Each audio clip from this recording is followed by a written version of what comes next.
So உங்களால பொருட்சேதம் ஏற்படுது, உயிரிழப்பு ஏற்படுது. அப்போ உங்களை பார்த்து பயப்பட தான் செய்வாங்க எல்லாரும். ஸோ உங்களை நார்மலா நடத்த முடியாது, உங்களை கடுமையாக தான் கையாளணும். எங்ககிட்ட பலமான அரசியல் இருக்கு அப்படின்றத பேசுங்க. அதை விட்டுக்கிட்டு நிறைய கூட்டம் வராங்க, அந்த கூட்டத்தை நாங்க காட்டலாம்னு நினைச்சோம், நீங்க எங்களை காட்ட விடல. நீங்க அந்த கூட்டத்தை காட்டணும்னு நினைச்சனாலதான் கரூர்ல சம்பவம் நடந்தது. கூட்டத்தை அதிகப்படுத்தணுன்றதுக்காக தான் நீங்க தேவையில்லாத வேலைகள் பார்த்தீங்க. இந்த பாருங்க, நான் உங்களை சந்திக்கலான்னு வரேன், ஆனா எனக்கு இவ்வளவு கட்டுப்பாடுகளை விதிச்சு 5000 பேர் தான் வரணும், அனுமதி சீட்டு இருந்தாதான் வரணும்னு சொல்றாங்க. இதுதான் திமுகவோட ஒடுக்குமுறை, இவங்களோட ஆட்சியை கலைக்கணும்னு தன்னுடைய பொலிட்டிக்கல் மைலேஜுக்கு இதை பயன்படுத்திக்குவாருல்ல. விஜய் பொலிட்டிக்கல் மைலேஜ் எடுக்கட்டும், இல்லாட்டி வேற சினிமா மைலேஜ் இருக்கட்டும், அதை பத்தி நான் மக்களோட உயிர் முக்கியம். ஆமா, விஜய அலோவ் பண்ண முடியாது. விஜயும் சரி, விஜயோட ரசிகர்களையும் சரி இப்படி அலோவ் பண்ண முடியாது. இந்த எலெக்ஷன்ல கமலும் இல்லை. கமல் இப்ப திமுகவோட போய் ஐக்கியம் ஆயிட்டார். ஸோ திமுக எதிர்பார்ப்புகளை அவராலையும் உடைக்க முடியாது. அப்ப என்ன பண்ணலாம்? கமல் பண்ண வேலையை விஜய் பண்ணணும். ஓகே, கமலை விட பெருசா பண்ணணும். அப்படி பண்ணா மட்டும்தான் திமுகவால ஜெயிக்க முடியும். திமுகவுக்கு அதிமுக அளவு இந்த ஸ்ட்ரென்த் கிடையாது. திமுகவுக்கு இருந்த ஒரே அட்வான்டேஜ் என்னன்னா, ஒண்ணு அதிமுக ஓட்ஸ் தனியா போகுது, பாஜக ஓட்ஸ் தனியா போகுது, ஆன்டிடிஎம்கே ஓட்ஸ் ரெண்டா உடையுது. அது போக கமலும் அங்க ஓட்ட உடைச்சாரு. இப்ப அந்த ஃபேக்டரும் கிடையாது. ஸோ அதனால வேற வழியே கிடையாது. விஜய் நல்லா பெர்ஃபார்ம் பண்ணும். ஸோ திமுகவோட தேவையும் விஜய் நல்லா பெர்ஃபார்ம் பண்ணணும்னு தான் இருக்கு. விஜயும் கொங்கு பகுதி தான் ஃபோக்கஸ் பண்ணி செயல்பட்டு இருக்காரு. நெற்றிக்கண் திறப்பினும் குற்றம் குற்றமே. நெற்றிக்கண் வலையொலி உறவுகளுக்கு வணக்கம். உங்களுடைய அன்பாலையும் ஆதரவாலையும் தான் நம்முடைய வலையொலி தொடர்ந்து இயங்கிட்டு இருக்கு. அதனால சேனலை புதுசா பார்க்குற உறவுகள் சப்ஸ்கிரைப் பண்ணிட்டு காணொலியை பாருங்க. காணொலிகள் பிடிச்சிருந்தா லைக் பண்ணுங்க, ஷேர் பண்ணுங்க, கமெண்டும் பண்ணுங்க. இப்போ வாங்க காணொலிக்குள்ள போகலாம். நெற்றிக்கண் வலையொலி உறவுகளுக்கு வணக்கம். இன்றைய அரசியல் உரையாடலில் நம்முடன் இணைந்திருப்பவர் அன்பு அண்ணன் திரு கேப்ரியல் அவர்கள். வாருங்கள், அவருடன் பேசலாம். அண்ணே வணக்கம். வணக்கம். நலமா? நல்லா இருக்கேன், நீங்க எப்படி இருக்கீங்க? நலமா இருக்கிறேன். விஜயோட மக்கள் சந்திப்பு சேலத்துல நடந்துகிட்டு இருக்கு. வேற எந்த ஒரு நிகழ்ச்சிக்கும் இல்லாத அளவுக்கு அவருடைய மக்கள் சந்திப்புக்கு மட்டும் அதிகமான கட்டுப்பாடுகளை விதிச்சிருக்கிறாங்க. 5000 பேர் தான் வரணும், அனுமதி சீட்டு இருந்தா மட்டும்தான் அலோவ் பண்ணுவாங்க அப்படின்னு நிறைய கட்டுப்பாடுகளை காவல்துறை விதிச்சிருக்கு. இதுக்காக தாவேகா தொண்டர்கள் ரொம்பவே கோவப்படுறாங்க. மற்ற கட்சிகள்லாம் மாநாடு வரைக்கும் நடத்துறாங்க, எங்களுக்கு மட்டும் ஏன் இவ்வளோ கட்டுப்பாடுகள், எங்களை பார்த்து திமுக பயந்துருச்சு அப்படின்னு எல்லாம் சொல்றாங்க. நீங்க எப்படி பாக்குறீங்க? திமுகவுக்கு மட்டும் இல்ல, தமிழ்நாட்டுக்கே இவங்களை பார்த்து பயம்தான். ஏற்கனவே கரூர்ல ஒரு பெரிய அசம்பாவிதத்தை நடத்தியிருக்காங்க, 41 பேர் இறந்திருக்காங்க. ஸோ உங்களால பொருட்சேதம் ஏற்படுது, உயிரிழப்பு ஏற்படுது. அப்போ உங்களை பார்த்து பயப்பட தான் செய்வாங்க எல்லாரும். ஸோ உங்களை நார்மலா நடத்த முடியாது, உங்களை கடுமையாக தான் கையாளணும். ஸோ எந்த கட்சியுமே செய்யாத ஒரு காரியத்தை நீங்க பண்ணிருக்கீங்க. இந்தியா முழுக்க எந்த ஒரு கட்சியாவது நடத்தின ஒரு பொதுக்கூட்டத்துல 41 பேர் இறந்திருப்பாங்களா? உலக வரலாற்றிலேயே இதுதான் முதல் இருக்காது. ஸோ அப்ப யாருமே செய்யாத ஒரு காரியத்தை நீங்க செஞ்சிருக்கீங்க.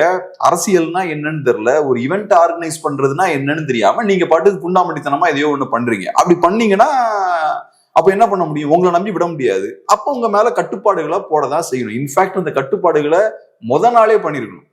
திருச்சியில விஜய் போகும்போது பிரச்சனை வருது இல்ல, அதுக்கப்புறம் டைட் பண்ணிருக்கணும். நீங்க அரசு அது பண்ண தப்பு. திருச்சியில விஜய் ஏர்போர்ட்ல இறங்குறாரு, அங்கிருந்தே பிரச்சனை தான். ஏர்போர்ட் ப்ராப்பர்ட்டிஸ் சேதப்படுத்துறாங்க, ரோட பிளாக் பண்றாங்க, ஆம்புலன்ஸ் போக முடியல, மக்களுக்கு பெரிய இடையூறா இருக்கு. பல வணிக வளாகங்களை வீடுகள் மேல ஏறுறாங்க, கடைகளை சேதப்படுத்துறாங்க. இவ்வளவு பிரச்சனைகள் நடக்கும் போது புரிஞ்சிருக்கணும் அரசுக்கு, ரைட்டு இனிமேல் இவங்களுக்கு இந்த மாதிரி ஃப்ரீயா போக அலோவ் பண்ணக்கூடாது, மக்களுக்கு பிரச்சனை வருது. 2வது நாள் நெருக்கி இருக்கணும், 2வது சாட்டர்டே. அதை பண்ணாம விட்டதாலதான் கரூர்ல போய் அது முடியுது. இப்ப திரும்பவும் கரூர் சம்பவம் நடந்ததுக்கு அப்புறமும் ஐயோ எங்களை இந்த மாதிரி கஷ்டப்படுத்துறாங்களே, எங்களை பார்த்து பயப்படுறாங்க, எங்களுக்கு பர்மிஷன் கொடுக்க மாட்டேங்கிறாங்க அப்படின்னா என்ன அர்த்தம்? அப்ப 41 பேர் இறந்ததுக்கு அப்புறமும் உங்களை அலோவ் பண்ணிக்கிட்டே இருக்கணும், உங்களுக்கு பிடிச்சதெல்லாம் பண்றதுக்கு. இது என்ன லாஜிக்? இது இல்ல, நான் அப்படி அலோவ் பண்ண சொல்லல. ஆனா இப்ப திமுகவை எடுத்துக்கிட்டா வரிசையா பல பிரம்மாண்டமான மாநாடுகளை நடத்துறாங்க, மற்ற கட்சிகளும் பொதுக்கூட்டங்களை நடத்துறாங்க. அதுக்கெல்லாம் குறைந்த அளவுக்கு கட்டுப்பாடுகளை விதிக்கும் போது இவங்களுக்கும் அறிவுறுத்துறாங்கல்ல, அதிகமான நபர்கள் வருவாங்க, நீங்களும் கூட பாதுகாப்புக்கு இருக்கணும் அப்படின்னு எல்லாம் சொல்லிட்டு அவங்களையும் அனுமதிக்கலாம்ல. ஆனா 5000 பேர் மட்டும்தான் வரணும் அப்படிங்கிறது அவருக்கு இருக்கக்கூடிய அந்த பலத்தை குறைச்சி காட்டுறதுக்கான ஏற்பாடுகள் மாதிரி தெரியுது. அவங்க பலத்தை வேற விதத்துல காட்டிக்கலாங்க. இந்த மாதிரி கூட்டத்தை காட்டுறது, அப்புறம் மேடையில போய் நின்றுகிட்டு எங்களுக்கு எங்க தலைவர் பேசினாரா நிறைய வியூஸ் வருது, நிறைய சப்ஸ்கிரைபர்ஸ் வராங்க, நிறைய லைவ்ல நிறைய பேர் பாக்குறாங்க, டிஆர்பி இன்க்ரீஸ் ஆகுது. முதல்ல இந்த மனநிலையில இருந்து வெளில வாங்க. நீங்க எல்லாம் இப்ப அரசியல் பண்ணிட்டு இருக்கீங்க, சினிமாக்காரங்க கிடையாது, நீங்க யூடியூபர்ஸ் கிடையாது.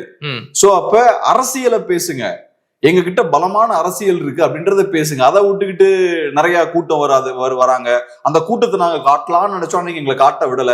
நீங்க அந்த கூட்டத்தை காட்டணும்னு நினைச்சனாலதான் கரூர்ல சம்பவம் நடந்தது. கூட்டத்தை அதிகப்படுத்தணுன்றதுக்காக தான் நீங்க தேவையில்லாத வேலைகள் பார்த்தீங்க. சோ அதனால உங்களுக்கு இந்த கூட்டத்தை காட்டணும், நம்பர்ஸை காட்டணும், 70% ஓட்டு இருக்கு, 2 கோடி பேருக்கு மேல எங்களுக்கு தான் வாக்களிப்பாங்க, இப்படி நீங்க அரசியல சினிமா பாணியிலேயே பாக்குறதால இது ஒரு கிறுக்கு, இது ஒரு விதமான ஒரு ப்ராப்ளம். இது இப்படி இப்ப இன்னொரு மனிதனை பெருசா பூஸ்டப் பண்ணி காட்டணும்னு நீங்க பாத்துட்டு இருக்கீங்க. அது ரசிகர்களோட மனப்பான்மை. அது ஆனா இவங்க ரசிகர்களா தானே இருக்கிறாங்க, இவங்களை விட முடியாது இல்ல ஃப்ரீயா. இப்ப அதுதான் சிக்கல். இப்ப திமுகவோ அதிமுகவோ ஒரு கூட்டம் போடுறாங்கன்னா என்ன பண்ணுவாங்க? இப்ப திமுக பாத்தீங்கன்னா கூட்டம் போடும்போது ஒரு பை கொடுக்குறாங்க, அதுல தண்ணி பாட்டில், தண்ணி கொடுக்குறாங்க, ஸ்வீட் இருக்கு, காரம் இருக்கு, அப்புறம் ஒரு சட்டையை கொடுக்குறாங்க, பெண்களுக்கு சேலையை கொடுக்குறாங்க, ஹாட் பாக்ஸ்ல பிரியாணி கொடுக்குறாங்க. சோ இதெல்லாம் கொடுக்குறாங்கன்னா சும்மா எல்லாம் வாங்க இதெல்லாம் கொடுக்குறோம்னு கிடையாது. அவங்களுக்கு இந்த மாதிரியான ஒரு மெத்தட் இருக்கு ஆட்களை வர வைக்கிறதுக்கு, இல்லையா? ஒவ்வொரு கட்சியும் ஒரு மெத்தட் இருக்கு. அப்ப அதுக்கு ஒரு சிஸ்டம் வச்சிருப்பாங்க. ஒரு 50 பேரை ஒருத்தர் கூட்டிட்டு வருவாரு, வேன் அரேஞ்ச் பண்ணி கூட்டிட்டு வருவாரு, அவரோட பொறுப்பு அது. அந்த 50 பேர் இருக்காங்கன்னா அந்த 50 பேர் மீட்டிங் ஃபுல்லா உட்கார்ந்து இருக்கணும். 7 மணி ஆச்சுன்னா லைட்டா கிளம்ப பார்ப்பாங்க, இல்ல கொஞ்சம் வெயிட் பண்ணி போங்க, அப்பதான் அடுத்த தடவை கூப்பிடுவேன் இப்படிலாம் சொல்லி எடுத்து அவங்க உட்கார வைப்பாங்க. சோ அதை ஒழுங்குபடுத்துறதுக்கு ஆட்கள் இருக்காங்க, அதுக்கான மெக்கானிசமும் திமுகல இருக்கு, அதிமுகலையும் அப்படிதான். இப்ப என்டிகேவுக்கு வேற மாதிரியான மெக்கானிசம் இருக்கும். கொள்கை ரீதியா செயல்படுறதுனால, சித்தாந்த ரீதியா செயல்படுறதுனால சித்தாந்தத்துக்கு கொஞ்சம் பேர் வருவாங்க, அங்க வேற மாதிரி ஆர்கனைசேஷன் இருக்கும். இந்த கட்சியில எந்த மாதிரியான அமைப்பும் கிடையாது. இவங்களை பொறுத்தளவுல விஜயை பார்த்தா ஒவ்வொருத்தங்களுக்கும் என்ன ஆகுதுன்னு தெரியாது. திடீர்னு ஒருத்தன் இங்க குதிப்பான், அங்க குதிப்பான், மரத்து மேல ஏறுவான். அப்ப இவங்க கிட்ட எந்த சிஸ்டமும் இல்ல, ஸ்ட்ரக்சரும் இல்ல. இவங்க நம்பி அப்ப எப்படி நீங்க பெரிய பெரிய ஈவென்ட் பண்றதுக்கு அலோவ் பண்ண முடியும்? இப்ப நான் ஒரு 1 லட்சம் பேரை கூட்டிட்டு வரேன்னா அதை கட்டுப்படுத்துறதுக்கான மெக்கானிசம் என்கிட்ட இருக்கணும். கண்டிப்பா. இப்ப 1 லட்சம் பேர் வராங்கன்னா நிர்வாகம் பண்றதுக்கு ஒரு 5000 பேர் வேணும். அப்புறம் மேல ஃபர்ஸ்ட் தலைவர் இருக்கணும், செகண்ட் லெவல்ல ஒரு 10 பேர் இருக்கணும், தேர்ட் லெவல்ல ஒரு 100 பேர் இருக்கணும், அப்புறம் கீழே நிறைய வாலண்டியர்ஸ் இருக்கணும். இவங்கெல்லாம் சேர்ந்தாதான் அந்த 1 லட்சம் பேரை கண்ட்ரோல் பண்ண முடியும். சரியான பாயிண்ட்டுக்கு வந்தீங்க. 1 லட்சம் பேரை கூட்டிக்கிட்டு வரீங்கன்னா குறைஞ்சது 5000 பேராச்சும் நீங்க முன்னேற்பாடா வச்சு மக்களை பாதுகாக்கணும்னு சொன்னீங்க. நேற்றைக்கு அவங்க பாதுகாப்பு படையை தயார் பண்ணியிருக்கிறாங்க. அவங்களுக்கு ட்ரைனிங் கொடுக்கும்போது கூட என்ன சொல்றாங்கன்னா 6 மணி நேரம் நிக்கணும், தண்ணி குடிக்க முடியாது, சாப்பிட முடியாது, தலைவருக்காக நிக்கணும். நிப்பையா டேய், அவன் கையில ஒரு தண்ணி பாட்டில் கொடுக்கறதுக்கு உனக்கு என்ன கஷ்டம்? இப்படிதான் அவங்க சொல்லியே பாதுகாப்புக்கு ஆளை தயார் பண்றாங்க. அவங்கனால ட்ரெயின் எல்லாம் பண்ண முடியாதுங்க, காசு கொடுத்து ஹையர் தான் பண்ண முடியும். இப்ப டிவிக்கு கட்சிக்காரங்களை கூப்பிட்டு நீங்க இந்த வேலையை கொடுத்தீங்கன்னு வச்சுக்கோங்க, அவங்கனாலதான் விஜய்க்கு ஆபத்தே வரும். ஏன்னா அவங்க எல்லாம் ரசிகர்களா இருப்பாங்க. விஜயை பார்த்தாச்சுன்னா அவங்களோட பணியெல்லாம் மறந்துடுவாங்க, அங்கங்க குதிக்க ஆரம்பிச்சிருவாங்க. சோ இவங்களை நம்பி வேலையை கொடுக்க முடியாது. அப்ப நீங்க என்ன பண்ணுவீங்க? காசுக்கு வெளியிருந்து ஆட்களை கூட்டு வருவீங்க. நம்ம ரசிகர்கள் நம்ப முடியாது, நம்ம ரசிகர்கள் கொஞ்சம் ஒரு டைப்பான ஆட்கள் தான். அப்ப வெளியிருந்து ஆட்களை கூட்டு வருவீங்க. இப்ப ப்ராப்பரான ஒரு கட்சினா என்ன பண்ணுவாங்கன்னா, அவங்க இப்ப திமுக ஒரு 50-60 இயர்ஸ் அவங்க பாலிடிக்ஸ் பண்ணிட்டு இருக்காங்க.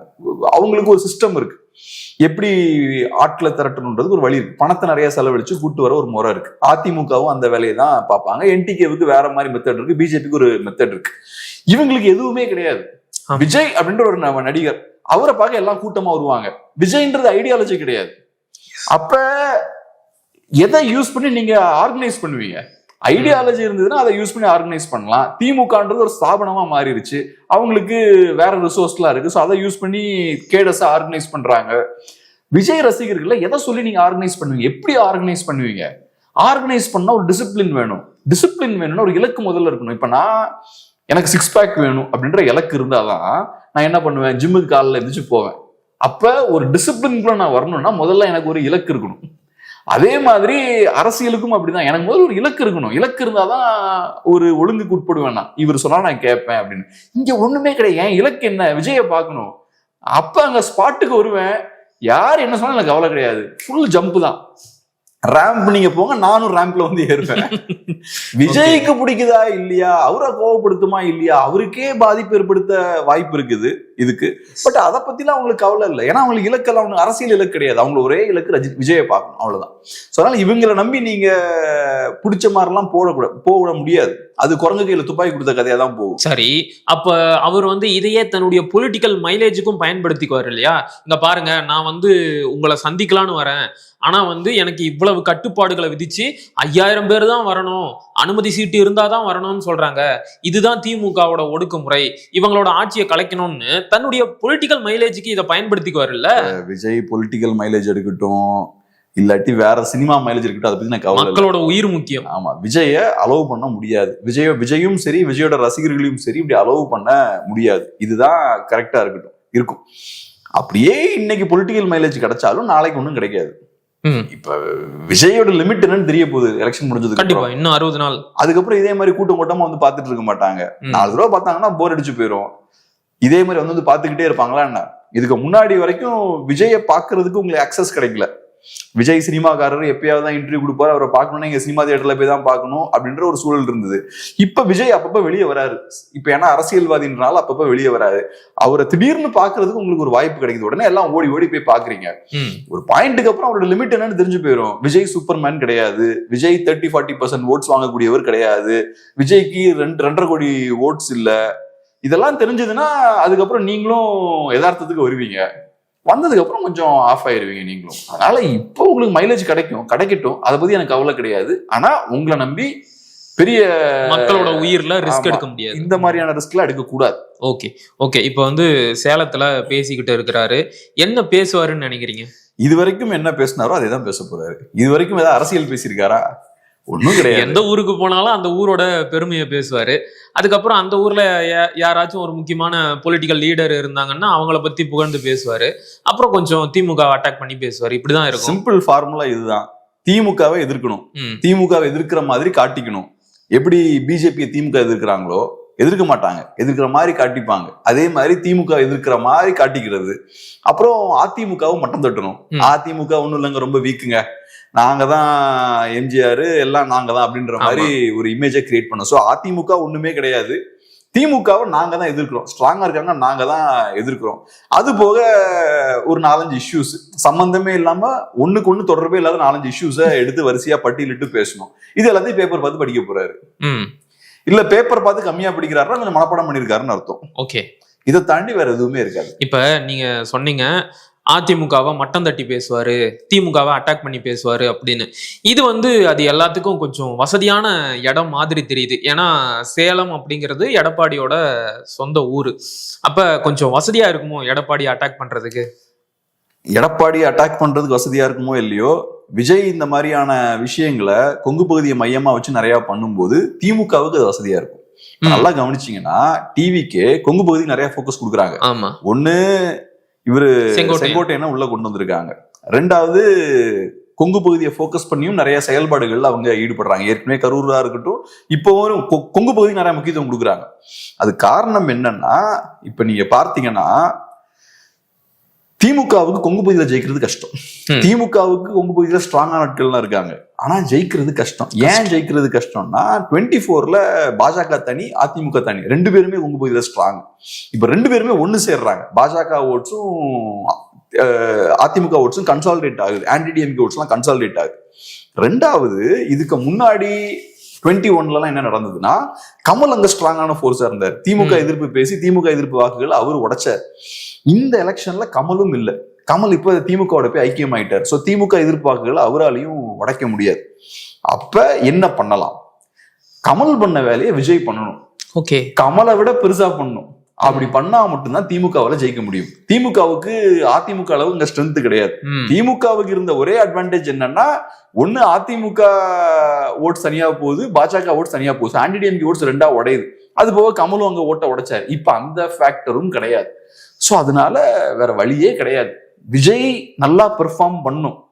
சோ திமுகவோட தேவையும் விஜய் நல்லா பெர்ஃபார்ம் பண்ணணும்னு தான் இருக்கு. விஜயும் கொங்கு பகுதியை தான் ஃபோக்கஸ் பண்ணி செயல்பட்டு இருக்காரு. ஓகே, இதனால தான் நான் முதல்ல வந்து ஈரோடு, இப்ப சேலம்னு சொல்லிட்டு கொங்கு பகுதியே அவரு ஃபோக்கஸ் பண்றாங்க. அது போக செங்கோட்டையனும் உள்ள இருக்காரு. வேற எந்த பகுதியில இருந்தும் ஆள் எடுக்கல, கரெக்டா செங்கோட்டையனை நீங்க உள்ள கொண்டு வரீங்க, அந்த பகுதியை ஃபோக்கஸ் பண்றீங்க, அதிக முக்கியத்துவம் கொடுக்குறீங்க. சோ ஏதோ ஒரு இடத்துல பார்த்தோம்னா அந்த 2 பேரும் ஒரு இடத்துல மெர்ஜ் ஆகுறாங்க. ஓகே, புரியுது.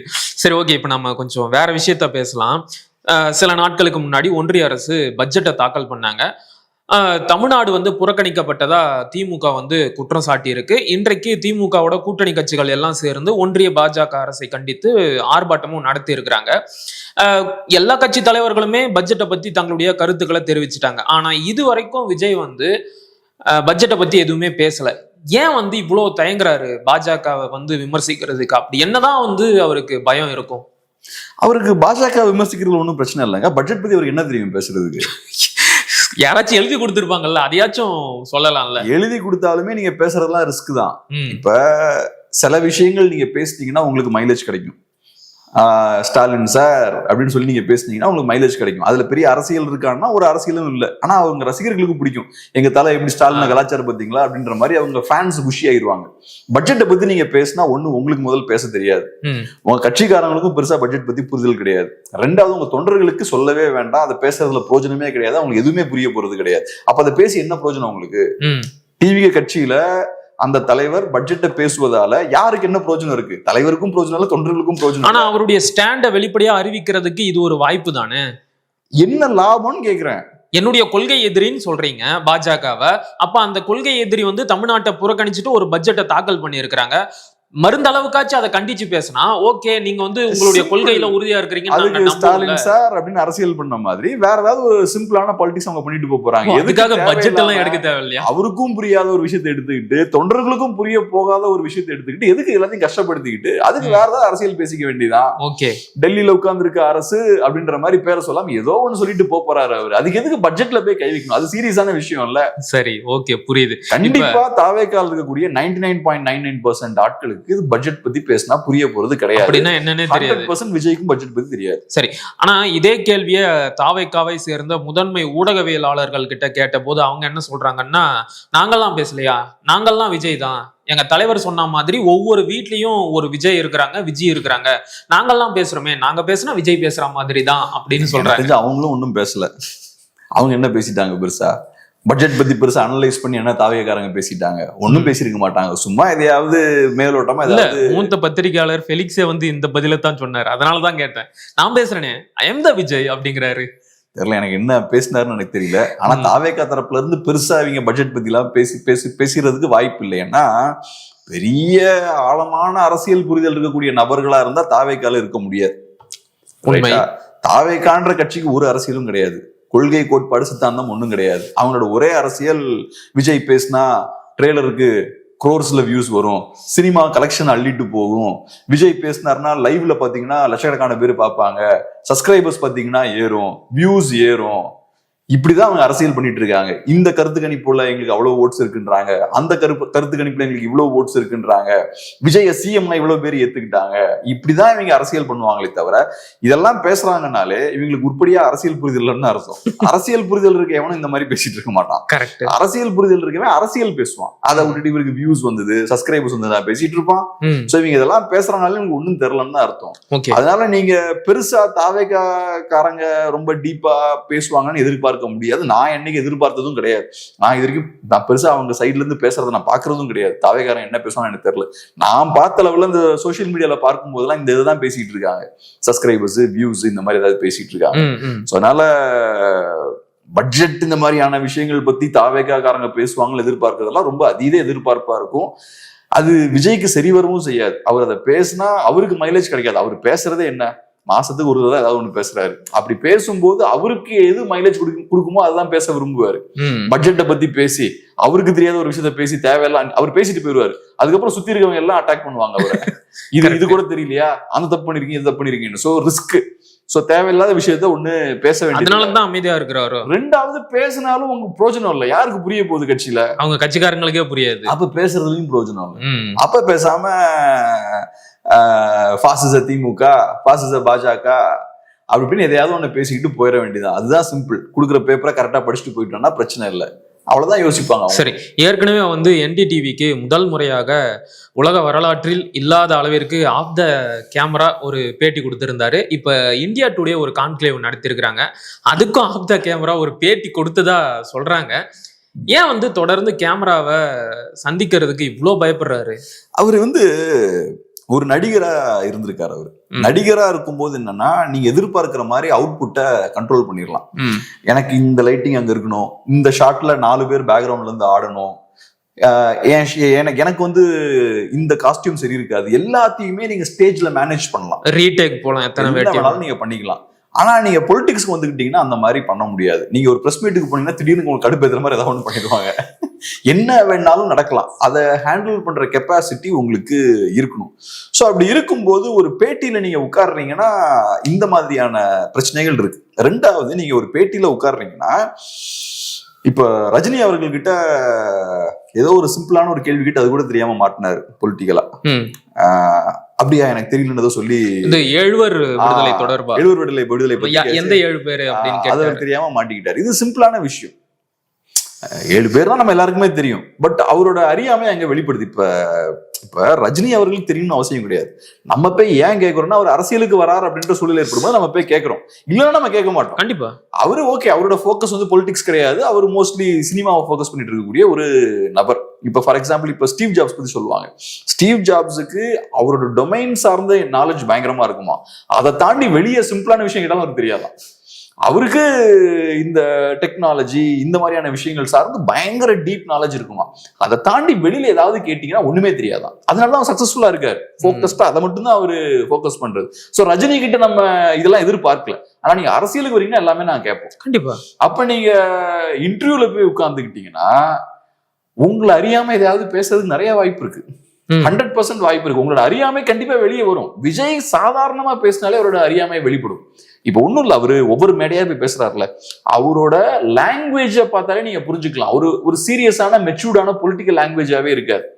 ஒரு அரசியல் தெரியாத என்டர்டெயின்மெண்ட் ஜாலியா பேசுறாரு. ஆமா, ஒரு மெச்சூர்டான ஒரு பொலிட்டிஷியன் பேசுற பேச்சு அங்க இருக்காது. அது காரணம் அவர் ஒரு பொலிட்டிக்கல் பர்சன் கிடையாது. பொலிட்டிக்கலா நண்பர்களோட பேசியிருக்கவும் மாட்டார். அவரு மோஸ்ட்லி சினிமா பத்தி தான் பேசியிருப்பார். சினிமால என்ன சக்சஸ்ஃபுல்லான ஆள், அவர் சினிமால தான் ஃபோக்கஸும் பண்ணிருப்பார்.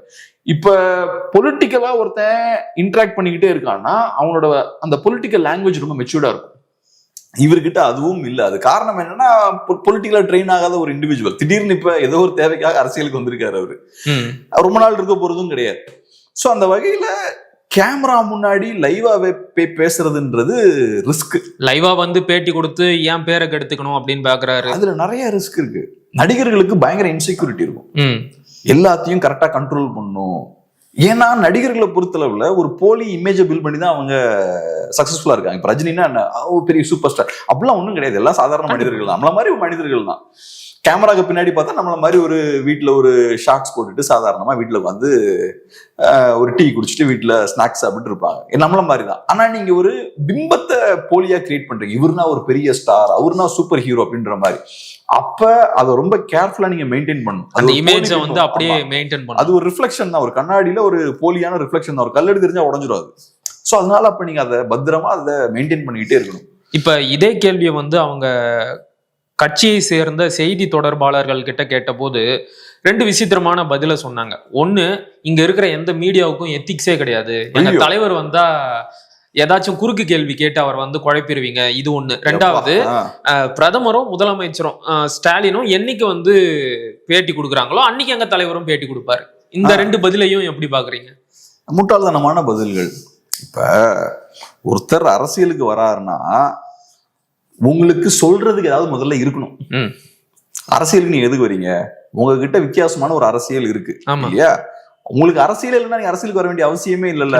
மற்ற கட்சிகள் எதுவும் பண்ணாத விஷயத்த பண்ண வேண்டிய தேவை இருக்கு. அதை நான் தான் பண்ணுவேன். அதனாலதான் புது கட்சியை ஆரம்பிச்சு நான் வரேன். அப்புறம் வந்ததுக்கு அப்புறம் நான் அரசியலே பண்ண மாட்டேன், பேசவே மாட்டேன்னா கேள்வி கேட்கறதுக்கெல்லாம் எத்திக்ஸ் இல்லைன்னு சொல்றது. முதல்ல யாரும் செய்யாத ஒரு விஷயத்த செய்ய வேண்டிய தேவை இருக்கு. அதனாலதான் நீங்க வந்திருக்கீங்க. ரெண்டாவது, அந்த விஷயத்த மக்கள்கிட்ட கடத்தணுமா? அதை யார் வழியா பண்ணுவீங்க? சரி, மீடியா எல்லாமே சரியில்லைப்பா, நீங்க மட்டும்தான் உத்தமர்கள். உங்க மீடியா கம்பெனிஸ் இருக்குல்ல, உங்க கட்சிக்காரங்களே சேனல்லாம் வச்சிருக்காங்கல்ல, பெரிய யூடியூபர்ஸ் எல்லாம் இருக்காங்கல்ல, அவங்களுக்கு தான் நிறைய சப்ஸ்கிரைபர் இருக்கிறாங்கல்ல, அவரே வீடியோ போடல. நீங்க பேசுனீங்கன்னா மில்லியன்ஸ்ல எல்லாம் அவங்க கிட்ட போய் பண்ணலாமே, பிரச்சனையே இல்லையே. ஆனா உங்களுக்கு மக்களை சந்திக்கிறதுல பயம் இருக்கு, கான்பிடன்ஸ் இல்ல, பயப்படுறீங்க. அதை சொல்லுங்க சார். நீங்க பத்திரிகையாளர்கள் வழியா தான் மக்களை சந்திக்கணும்னு அவசியம் இல்லை. உங்களுக்கு பிடிச்ச பத்திரிகையாளர் 4 பேரை சூஸ் பண்ணிக்கோங்க. இப்ப பாருங்க, இப்ப உங்களை வந்து பார்க்க வராங்கல்ல இந்த ஆங்கில ஊடகங்கள்லாம், லிட்டரலா ஃபேன்ஸ் மாதிரி தான் பேசிட்டு இருக்காங்க. உண்மை. போய் விஜய பாக்குறாங்க, பார்த்துட்டு ஐயோ அவர் ரொம்ப ஹம்பிளா இருக்காரு, ரொம்ப தெளிவா பேசுறாரு, சூப்பரா பேசிட்டாரு. நீ போறதுங்க எதுக்கு? நீ ஒரு பத்திரிகையாளர். அப்ப ஒரு பத்திரிகையாளர் ஒரு ஃபேன் மாதிரி பேசக்கூடாது. எல்லாத்தையுமே கிரிட்டிக்கலா அனலைஸ். கண்டிப்பா பாசிட்டிவா இருக்கிறதையும் பேசுங்க, ஆனா கிரிட்டிக்கலா நீங்க அனலைஸ் பண்ணணும். அதெல்லாம் பண்ணாம ஃபேன் பாய் மாதிரி தான் பாக்குறீங்க. அவங்க கிட்ட நீங்க ஒரு பேட்டியை கொடுத்தா அவங்களை ஒன்றும் பெருசா கழுத்து நெரிக்கிற மாதிரி கேள்விகள்லாம் கேட்க போறது இல்ல. உண்மை. இப்போ உங்ககிட்ட பேட்டி வாங்குறதுக்கு ஒரு 10 சேனல் முயற்சி பண்ணுவாங்க. கண்டிப்பா. அதுல நீங்க பேட்டி கொடுக்கணும்னா உங்ககிட்ட சாஃப்டா கேட்டாதான் நீங்க பேட்டி கொடுப்பீங்கன்னா அதுக்கும் ரெடியா இருப்பான் 4 பேரு. உண்மை. இப்போ உங்களுக்கு அவங்களுக்கு தேவையில்லை, அவங்களுக்கு தான் உங்க தேவை இருக்கு. சோ நீங்க என்ன சொன்னாலும் அதை செய்யறதுக்கு ரெடியா இருப்பாங்க. யாராவது சூஸ் பண்ணி கொடுங்க. இல்லாட்டி நீங்க அந்த ஏதோ ஒரு படம் வர்றதுக்கு முன்னாடி நெல்சன் வச்சு ஒரு பேட்டி எடுத்தீங்களே, அந்த மாதிரியாவது ஒரு பேட்டியை கொடுங்க. நீங்களா அது பக்கா ஸ்கிரிப்டடான ஒரு இன்டர்வியூவா இருக்கும், ரொம்ப செயற்கையான ஒரு இன்டர்வியூவா இருக்கும். அப்கோர்ஸ் அது என்டர்டைன்மெண்ட்டுக்கான ஒரு இன்டர்வியூ தான். கரெக்ட். அந்த மாதிரியாவது ஒரு இன்டர்வியூ கொடுங்களேன், ஸ்கிரிப்ட் பண்ணி பேசுங்களேன். இப்ப திமுக சைடுல எல்லாம் பண்றாங்க, ஸ்கிரிப்ட் பண்ணியே பேட்டி எடுப்பாங்க. அந்த மாதிரி பண்ணுங்க. ஓகே. இப்ப அவங்க கேட்கறதுலயும் ஒரு நியாயம் இருக்கு இல்லையா? இப்ப ஒரு இந்திய நாட்டின் பிரதமர் அவர் வந்து இது வரைக்கும் ஒரு ஃபார்மலான பிரஸ் மீட்டை நடத்தினதே கிடையாது. தமிழ்நாட்டோட சீஃப் மினிஸ்டர் அவரும் இது வரைக்கும் முன்கூட்டியே தயாரிக்காத எந்த ஒரு செய்தியாளர் சந்திப்பையும் நடத்தினது கிடையாது. அப்ப அவங்கெல்லாம் செய்யாத போது விஜய் மட்டும் ஏன் செய்யலன்னு திரும்ப நாம கேட்கணும். சிம்பிள்ங்க. இப்ப மோடி அவர்கள் பண்ணக்கூடிய அரசியல் கரெக்டா தப்பா? மோடி அவர்கள் செய்யறது கரெக்டா தப்பா? தப்பு. ஸ்டாலின் அவர்கள் செய்யக்கூடிய அரசியல் கரெக்டா தப்பா? ஸ்டாலின் அவர்கள் கரெக்டான விஷயத்த செய்யறாரா? தப்பு. அப்ப அதையே நீங்க பண்றீங்க. அவங்க பண்றதுதான் நீங்க பண்ணுவீங்கன்னா நீங்க எதுக்கு அரசியலுக்கு வரணும்? அவங்க செய்யாத நீங்க செய்யணும். அவங்க மீடியாவை மீட் பண்ணலாம், பிரஸ்ஸை மீட் பண்ணலாம், நீங்க பிரஸ்ஸை மீட் பண்ணணும். ஸ்டாலின் பண்ணல, மோடி பண்ணல, நானும் பண்ண மாட்டேன்னா அதை செய்யறதுக்கு நீங்க எதுக்கு வேணும்? நீங்க எதுக்கு மாற்றுன்னு சொல்றீங்க? ஏற்கனவே மோடி இந்த வேலையை பாக்குறாரு, ஏற்கனவே ஸ்டாலின் அவர்கள் இந்த வேலையை பாக்குறாரு, நீங்களும் வந்து அதே தான் பண்ணணுமா? நீங்க வீட்லயே உட்காந்துருக்கலாமே. சோ அதனால நீங்க வெளியே வரீங்கன்னா அவங்க செய்யாததை நீங்க செய்யணும். சோ மக்கள் இவரை ஆதரிக்கிறாருங்கனாலும் அதெல்லாம் பார்க்கணும். இவரு மாற்றுன்னு சொல்றாரு, நிஜமாவே இவங்களுக்கு மாற்றுதானா, இவங்களை விட வித்தியாசமா விஜய் அரசியல் பண்றாரான்றத பார்த்துதான் ஓட்டு போடணும். ஆனா நம்ம ரசிகர்களை, நம்ம ஓட்டர்ஸை பொறுத்தளவுல விஜய் நல்லா சிரிக்கிறாரு, சூப்பரா டான்ஸ் ஆடுறாரு, இதெல்லாம் தான் அவங்க பாக்குறாங்க. அவங்க ஒருத்தனோட அரசியலை பாக்குறதுக்கு தயாரா இல்ல. சோ மக்களும் அறியாமையில இருக்காங்க, இவங்களும் அந்த அறியாமையை நல்லா யூஸ் பண்ணிக்கிறாங்க. சோ இவங்க வைக்கிற ஆர்கியூமெண்ட்ஸ் எல்லாம் பாருங்க, இவங்க கூட உட்காந்து பேச முடியுமா? நல்லா தான் பாக்குறேன். இவங்க டிவிக்கு ஆதரவாளர்கள் நிறைய பேரை பார்க்கும்போது, இந்த டிவில எல்லாம் பேசுறவங்களை பார்க்கும்போது இவங்களோட உட்காந்து எப்படி பேச முடியும் நம்மளால? இந்த மாதிரியான ஆர்கியூமெண்ட்ஸ் வைக்கிறாங்கன்னா அவங்க போலியா? அதுவும் சொல்றதெல்லாம் பாருங்க. இப்ப விட்டா அவங்க வந்து அமெரிக்க ஜனாதிபதி கூட தான் பிரஸ் மீட் பண்ணலாம் பாங்க. அவரு பண்ணாம இருக்கட்டும்பா, நீ ஏன் பண்ணல? உனக்குதான் பேசுறதுக்கும் செய்யறதுக்கும் நிறைய வேலை இருக்குல்ல. அப்ப வந்து அதை சொல்லணும்ல மக்கள்கிட்ட. உன் அரசியல் எப்படி வித்தியாசமா இருக்குன்றத மக்கள்கிட்ட சொல்லணும்ல. அது மீடியா வழியா தானே சொல்ல முடியும். கண்டிப்பா. அத கூட சொல்ல முடியல இவங்கனால. அதுக்கு ஜஸ்டிபிகேஷன் வேற. பிரைம் மினிஸ்டர் பண்ணலையா? இப்பதான் ஃபர்ஸ்ட் எலெக்ஷன் கண்டெஸ்ட் பண்ணி போட்டாங்க. கரெக்ட். அதுக்குள்ளே இவ்வளவு பில்டப். இப்ப இந்த ஊடகவியலாளர்கள் சந்திப்பை பத்தி பேசும்போது இந்த கேள்வியை கேட்காம கடந்து போக முடியல. தொடர்ச்சியா வந்து என்டிடிவி, இந்தியா டுடே மாதிரியான நேஷனல் லெவல்ல முக்கியமான செய்தி ஊடகங்கள் வந்து தமிழ்நாட்டுல கான்க்ளேவ் நடத்துறாங்க. ஆனா இதே தமிழ்நாட்டுல தேர்தலில் போட்டியிட்டு 8 விழுக்காட்டுக்கும் மேல வாக்கு வங்கியை வைத்திருக்கக்கூடிய நாம் தமிழர் கட்சியையோ அதனுடைய தலைமை ஒருங்கிணைப்பாளர் அண்ணன் சீமானையும் வந்து இவங்க யாருமே கூப்பிட மாட்டேங்கிறாங்க. ஏன் வந்து ஒதுக்கி வைக்கிறாங்க? அதுல ஹைலைட் என்னன்னா, கான்க்ளேவ் நடக்கும் போது விஜய அவரோட இடத்துக்கு போய் சந்திக்கிறாங்க. அவரு இங்க வரல, இவங்க அங்க போய் சந்திக்கிறாங்க. இவங்களே போய் சந்திக்கிறாங்க. பிளாட்ஃபார்மை யூஸ் பண்றதுக்கு அவருக்கு விருப்பம் இல்ல.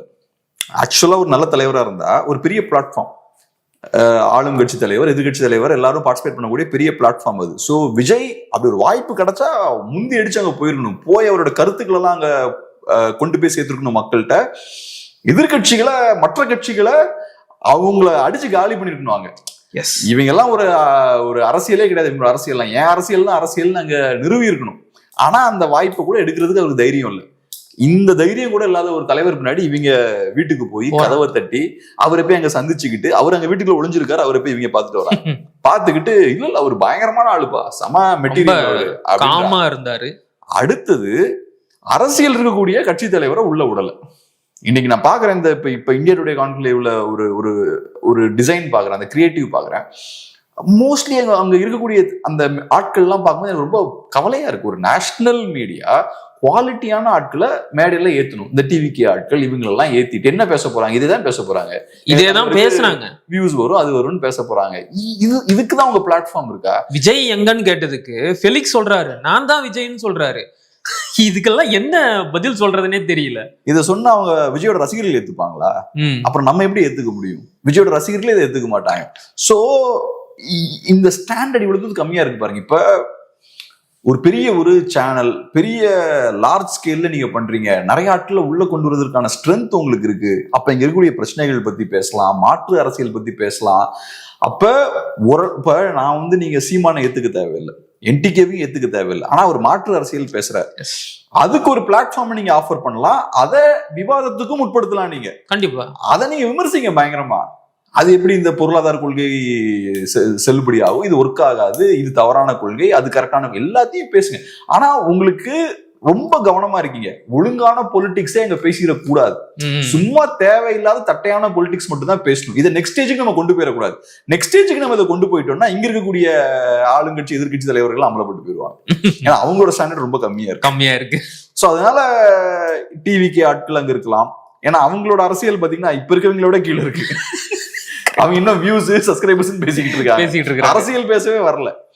ஆனா நீங்க அதை விட அடுத்த ஸ்டேஜ்ல இருக்கக்கூடிய ஒரு அரசியல்வாதியை உள்ள விட்டீங்கன்னா இவங்களோட அரசியல அடிபட்டு போயிடும். ஓகே, சோ ரொம்ப கவனமா அவங்க அந்த பிளாட்ஃபார்ம, அந்த ஸ்டேஜை இவங்க லெவலுக்கு அப்படியே செட் பண்ணி கொண்டு போறாங்க. அவங்களை எந்த வகையிலும் நம்ம அச்சுறுத்திடக்கூடாதுன்றதுல கவனமா இருக்காங்க. ஒருவேளை நாம் தமிழர் கட்சி பேசுற தமிழ் தேசிய அரசியல் என்பது இந்த தேசிய ஊடகங்களுக்கு பிடிக்காம கூட போகலாம். தமிழ் தேசியன்ற சித்தாந்தத்தை அவங்க ஏத்துக்கவே மாட்டாங்க. இப்ப என்னோட பாயிண்ட் இல்ல, அதனால கூட கூப்பிடாம இருக்கிறாங்களான்னு கேட்டேன். அவங்களுக்கு பிடிக்கணும்னு அவசியம் இல்ல. இப்ப நான் ஒரு மீடியா பர்சனா இருக்கேன்னா எனக்கு சில கட்சிகளோட அரசியல் பிடிக்காம இருக்கலாம். ஆனா ஒரு மாநிலத்துல 8% மக்கள் ஒரு கட்சிக்கு ஓட் போட்டிருக்காங்கன்னா எனக்கு பிடிக்கணும்னு அவசியம் இல்ல. அந்த இடத்துல நியாயம் எப்படி நான் அவங்களை கூப்பிடணும், மக்களை ரெப்ரசென்ட் பண்ண. நேஷனல் மீடியாவுக்கு திராவிடமும் தான் பிடிக்காது. திராவிடத்தை அவங்க ஏத்துக்கல. ஒரு காலத்துல அவங்க செப்பரேட்டிஸ்ட் மூவ்மெண்ட் தானே பார்த்தாங்க. இப்பதான் கூட்டணி வச்சுட்டாங்க. ஆமா, இப்பதான் கூப்பிடுறீங்கல்ல. அதே மாதிரிதான் இப்ப எனக்கு பிடிக்குது பிடிக்கலன்றது வேற, என் மக்களுக்கு பிடிக்குதா இல்லையான்றதான் விஷயம். 8% மக்கள் சப்போர்ட் பண்றாங்கன்னா அவங்களுக்கு அங்க நீங்க ஒரு ஸ்பேஸ் கொடுக்கணும். அப்பதான் அது முழுமையான ஒரு டிஸ்கஷனா இருக்கும். விஜயோட டிவிக்கு நீங்க ஸ்பேஸ் கொடுக்குறீங்க, அவங்க ஓட் பர்சன்ட் என்ன? கருத்து கணிப்புகள் வச்சு நீங்க கதை சொல்லிட்டு இருக்கீங்க. கிரவுண்ட்ல இறங்கி நீங்க ஓட் பர்சன்டேஜ் ப்ரூவ் பண்ணல. அதை ப்ரூவ் பண்ணதுக்கு அப்புறம் நீங்க வெயிட்டேஜ் கொடுங்க. இப்பயும் கொடுங்க, ஆனா ப்ரூவ் பண்ண கட்சி கொடுக்காம அவங்களுக்கு கொடுக்காதீங்க. கரெக்ட், அங்கதான் இங்க சிக்கல் இருக்கு. ஸோ அதனால நார்த் இந்தியன் அந்த மெயின் ஸ்ட்ரீம் மீடியாவுக்கு நீங்க சொன்ன மாதிரி தமிழ் நேஷனலிசம் மேலேயே ஒரு அவர்ஷன் இருக்கு. ஒரு அச்சு ஒரு த்ரிட்டா தான் அவங்க பாக்குறாங்க. இன்ஃபேக்ட் இப்ப பிரசாந்த் கிஷோர் எல்லாம் பார்க்கும்போது உங்களுக்கு ஞாபகம் இருக்கும் 24 ஃப்ரிஞ்ச் பார்ட்டி அப்படின்னு சொல்லிட்டு போனார். இப்ப உங்களுக்கு அந்த கருத்துக்கள் பிடிக்காம இருக்கலாம், அந்த அரசியல் நீங்க ஆபத்தான அரசியல்னு பார்க்கலாம், அது செகண்டரி. ஆனா ஃப்ரிஞ்சுன்ற வார்த்தைக்கு அர்த்தம் இருக்கு. ஃப்ரிஞ்சுனா என்ன? எனக்கு 0.2% ஓட்ஸ் இருக்கு, சும்மா அவங்க சத்தம் கொடுக்கறது மட்டும் தான் பண்ணிட்டு இருப்பாங்க, அது ஃப்ரிஞ்சு. 6%, 7%, 8% இருக்க கட்சி ஃப்ரிஞ்சு பார்ட்டி கிடையாது. அப்படி அது ஃப்ரிஞ்சு பார்ட்டி தான். இங்க இருக்கிற கம்யூனிஸ்ட் பார்ட்டி, அப்புறம் இங்க காங்கிரஸ், விசிக்கு எல்லாமே ஃப்ரிஞ்சு தான். பிரசாந்த் கிஷோரோட கட்சியே இப்ப ஃப்ரிஞ்சு பார்ட்டியா மாறிடுச்சு. சோ ஃப்ரிஞ்சுன்றதுக்கு டெஃபினிஷன் என்னன்னா ஒரு 0.1, 0.2% ஓட்ஸோட ஒரு சின்ன ஒரு குழுவா இருக்கவங்க தான் நீங்க ஃப்ரிஞ்சுன்னு சொல்லுவீங்க. மக்களை எந்த வகையிலையும் அவங்க பிரதிபலிக்கல, அவங்க ஒரு சின்ன குழு தான். சோ அவங்கள நீங்க சீரியஸா எடுக்க வேண்டாம்ன்றதுக்காக யூஸ் பண்ற வார்த்தை. உங்களுக்கு பிடிக்கலன்றதுக்காக 8% வாங்கின கட்சியை நீங்க ஃப்ரிஞ்சுன்னு சொல்ல முடியாது. உண்மை. அந்த காலகட்டத்துல 6% நினைக்கிறேன். எலெக்ஷனுக்கு முன்னாடி 2021 எலெக்ஷன். ஆமா, 24 எலெக்ஷன். பட் அப்ப எலெக்ஷன் முடியல. சோ 8ன்ற நம்பர் வரல. சோ அதனால நமக்கு ஒண்ணு பிடிச்சிருக்கு பிடிக்கல அதை பேஸ் பண்ணி நீங்க பண்ணக்கூடாது. இப்ப நான் ஒரு மீடியா பர்சனா இருக்கேன்னு வச்சுப்போம், எனக்கு தமிழ் நேஷனலிசம் பிடித்தாலும் நான் இந்த மாதிரியான ஒரு கான்க்ளேவ் நடத்துறேன்னா கண்டிப்பா திராவிடத்துக்கும் ஸ்பேஸ் கொடுப்பேன், ஹிந்துத்துவ நேஷனலிசமுக்கும் நான் ஸ்பேஸ் கொடுப்பேன், இந்தியன் நேஷனலிசம் காங்கிரஸுக்கும் நான் ஸ்பேஸ் கொடுப்பேன். எனக்கு இவங்களை பிடிக்காது அவங்கள பிடிக்காது, இந்த அரசியல் எனக்கு வேணும் அப்படின்னு நான் பார்க்க மாட்டேன். அது எத்திக்ஸே கிடையாது. ஆமா, ஒரு முழுமையான டிபேட்டா இருக்கணும்னா சொசைட்டில யாருக்கெல்லாம் எந்த அளவுக்கு பொலிட்டிக்கல் ரெப்ரசன்டேஷன் இருக்கோ எல்லாத்துக்கும் ஈக்குவலா என்னோட மேடையிலயும் நான் ஸ்பேஸ் கொடுக்கணும். அப்படி கொடுத்தாதான் அது ஒரு முழுமையான பொலிட்டிக்கல் டிபேட்டா இருக்கும். இப்ப நீங்க மக்களோட மூட ரிஃப்ளெக்டே பண்ணலையே, நீங்க அந்த 8% மக்களோட மூட நீங்க ரிஃப்ளெக்ட் பண்ணவே இல்லை. 8% மக்களையும் மொத்தமா புறக்கணிச்சிருக்கீங்க நீங்க. சோ இது எப்படி நம்ம ஏத்துக்க முடியும்? அதனால அவங்களுக்கு ஒண்ணு அரசியல அந்த இடத்துக்கு கொண்டு போக வேண்டாம் அப்படின்ற ஒரு பார்வை இருக்கு. ரெண்டாவது தமிழ் தேசியம்னாலே ஒரு அவசியம் டெஃபினட்டா இருக்கு.